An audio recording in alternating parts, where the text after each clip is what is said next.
Okay, Eric has been assigned the task of determining, this is a pretty typical kind of combinatorics question, how many odd four-digit numbers there are. So that's a four-digit number, obviously. Leading zeros are cheating, so 0267 is not a four-digit number, it's only a three-digit number. So you can't write this and say it's an odd four-digit number. The first odd four-digit number would be 1001. You have to actually have something in the leading spot. So he starts over here on the right with the restriction.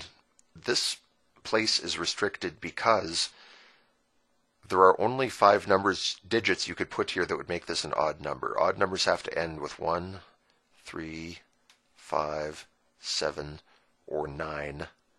And so there are 5 options you could put here that'll make your number odd. Then, so this was the toughest restriction. He did that first, and that is good. Then he goes over to this spot, the leading digit, and he said there are 9 choices for that one. That's because this four-digit number can start with 1 or 2 or 3 or 4 or 5 or 6 or 7 or 8 or 9. It cannot start with 0 because then it would not be a four-digit number anymore. So he's right, there are only 9 choices for that space.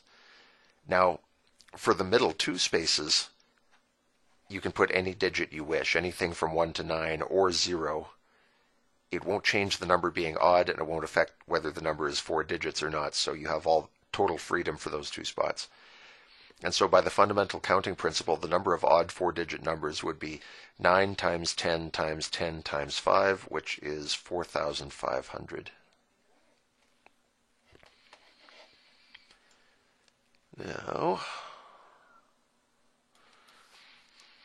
our hero goes on to how many odd four-digit numbers are there with no repeating digits? So we're still filling in 4 spaces, but things are going to change a little bit now. You still have to start over here with the toughest restriction. It's always best to do those first. For this to be an odd number, we have to start with 1 or 3 or 5 or 7 or 9. So there are still 5 choices for that spot. Then we'll take care of this one, which also has a restriction. Now, this is a little tricky. Of all the numbers that we could write here, I'll start with every possible number, and then we'll eliminate the ones which are no good. Whoops, sorry, not 10, just 0. Those are all the digits we could put in this spot. How many of them can we actually use? We can't use 0, because if we have a leading 0, then we don't have a 4-digit number. Also, we can't use whatever digit we put back here. They said no repeating digits, which means if your number ends with a 7, you could not also start with a 7. You'd have to use something else. So one of these other digits is going to go as well. I don't know which one it is, but that's enough for me to know that there will only be 8 choices left when we get to this place. I won't be able to use 0, and I won't be able to use whatever number we put in the ones place. Now, when we get to this spot,